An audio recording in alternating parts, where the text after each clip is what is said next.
victory. Take them. Welcome back. I am Ironworker814, and thank you for joining me again for another video. Today, we are going to be kicking off my What's This Thing Do? PvP weapon review series for the more casual or low skill players. I consider myself to be one of these low skill players, and I don't see a whole lot of Destiny weapon reviews targeted at low tier Crucible players. So I hope looking at some of these weapons from this perspective can help some people out. The weapon that we'll be focusing on today is the Bastion Exotic Fusion Rifle. It is yours. This weapon was made available to us 2 weeks ahead of schedule due to a massive community effort to solve the Corridors of Time puzzle. To obtain this weapon at the time of making this video, you must 1. Own Season of Dawn, complete both Saint 14 story missions from Osiris, and then complete the Memento quest obtained from Saint 14. There are plenty of guides out there if you need more specifics on these quests. That being said, let's take a look at the perks on this weapon. First we have Saint's Fists, charged to fire 3 spreads of kinetic slugs. So basically you charge it up and it'll fire 3 shotgun-like slug patterns. We have Hammer Forged Rifling for the barrel perk. Durable Ranged Barrel increases range. I wish it increased it a little bit more. Next perk we have Liquid Coils. Slower building charge for higher damage. Increases impact damage, slower charge time, which is going to become an issue. Breakthrough. A portion of this weapon's damage bypasses elemental shields. For PvP purposes, this perk has no value to us. And lastly, we have Composite Stock. This weapon has a versatile dual-purpose stock. Slightly increases stability and slightly increases handling. We need both. Also, if you'd like to dress this weapon up a little bit, we'll take a look at appearances. As you can see, this weapon does not take shaders, but there is an ornament available for it in the Eververse store. Let's take a look at a few of the stats real quick. Our charge time is 780. Which is slightly quicker than your high impact fusion rifles at 860, but this will come with a trade-off. As you can see, the range stat here is pretty low, and it will become noticeable when using it. Also, stability is right in the middle there, but it does not feel like it when firing the weapon. You'll see what I'm talking about in a minute here.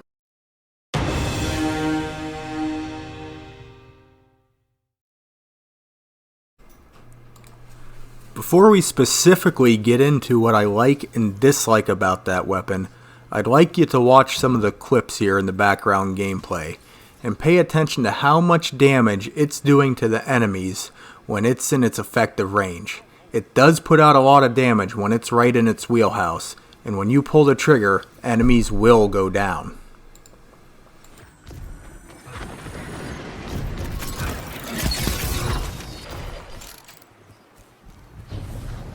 Zone C captured. Yes, the hunt is on.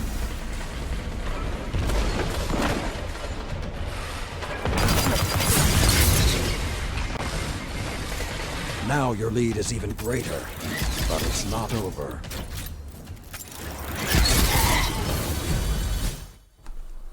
So what's good about this weapon? Well, first off, it is visually appealing. Kudos to the design team when they built this weapon. It sounds cool, the firing animation is cool, it's just all in all a cool looking gun. Also, it's good at its proper range, which is just outside of shotgun range, but in a little tighter than you'd normally use a fusion rifle. It works well if you can get a feel for the charge up time, and it does good damage. If you keep it on the enemy, they'll go down. It's also a great tool to spray into a mob of enemies maybe from a little further out than you normally would if you can see that some of them are wounded and you want to try to clean up some kills. Zone B captured. That's a power play. You took them, now hold them. Gains the lead.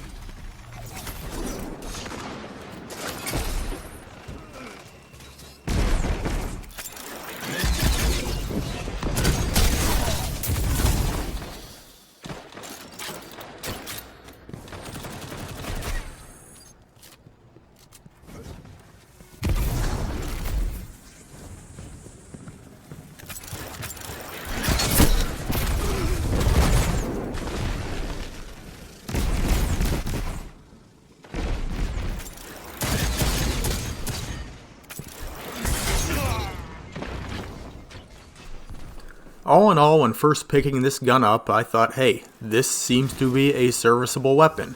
It does what I expect it to do. It fires like a shotgun, but it's a fusion rifle, so I have the charge up time there. I expected to have to play corners, poke into the shorter sight lanes, pop a few into the enemy, get back around cover, but as I played with it more and more, some glaring issues became obvious to me, and we will get into that now.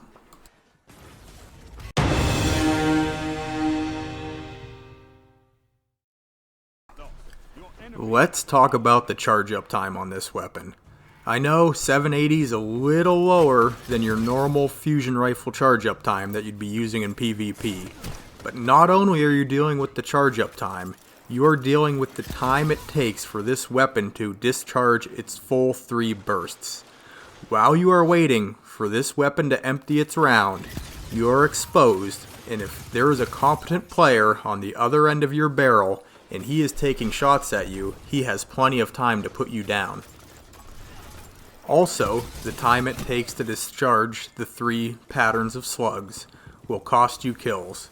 Say you're peeking a corner, you get your crosshairs on the enemy, you're charged up, the burst lets go. With a standard fusion rifle, that damage comes out right now, and there's a good chance that most of it, if not all of it, is going to land on your target. With this one, that damage comes out really slow, and sometimes it seems like it's even slow enough that your enemy has time to react and get out of the way of the oncoming bursts before he takes full damage from them. In firing off a second shot at an enemy with this gun, a follow-up shot, there is no way, if an enemy knows you're there and shooting at them, that you are going to be able to get off a second burst with this gun. He's turning on you and putting you down, or he's gone. No chance of a follow-up shot here.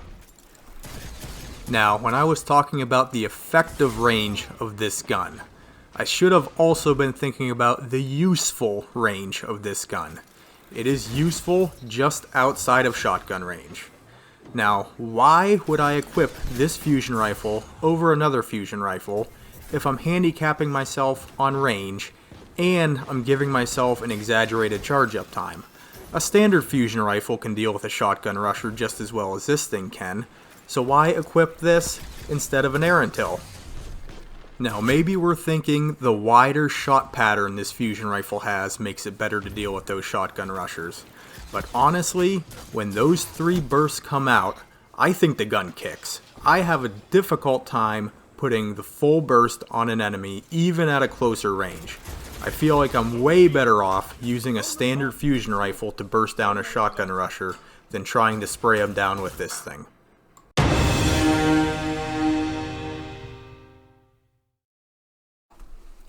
I'm not gonna say this gun is terrible, or that it doesn't work, because it does work. Maybe with passive play, really being mindful of your corners and getting that charge up time down to a science, you could be good with this gun. But I can't see using this gun over another option. If I want to use a fusion rifle, I'll use a fusion rifle and take the extra range. If I want to play in tight, I'll use a shotgun and just close the gap a little bit more. I don't think it's any more forgiving or easier to use than a standard fusion rifle, and I would prefer one of those in my loadout. It's not easy to use because you have to make the gun work. You have to work around it. You have to adjust your playstyle to what this gun can do well. For that reason, I can't recommend it because there are just better options for you in this slot. For a novice player, I would not use this gun. There's no reason for you to be using a gun that's confused about what it wants to be when you might be confused about things going on in the game. Pick up a fusion rifle, pick up a shotgun, pick a different weapon. No reason to overcomplicate things. And this gun, if you want to make it work, it's going to be complicated.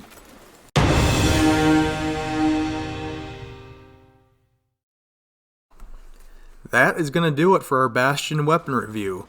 I wanted to take the time again to thank you for stopping in and viewing my video. I'm still just getting my feet wet when it comes to content creation, but I will try to keep the videos from a lower skill player's perspective coming. With my weapon reviews, I probably won't go deep into numbers like effective range and meters. pellet spread, or exact damage values. I feel that my target audience would have very little use for this type of data, even though it's something I'm very interested in. The feel and application of a specific weapon is probably more valuable information to casual players as opposed to throwing numbers up on the screen. Of course, I could be wrong about that. Please comment down below if you'd like me to get a little deeper into the numbers.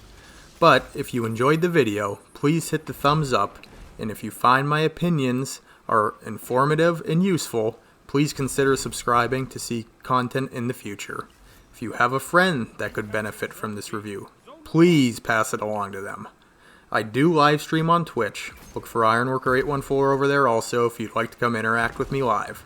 At this point in my content creation journey, every click and every view means the world to me, and I greatly appreciate every one of them. Thanks again, and I hope to see you on the next one.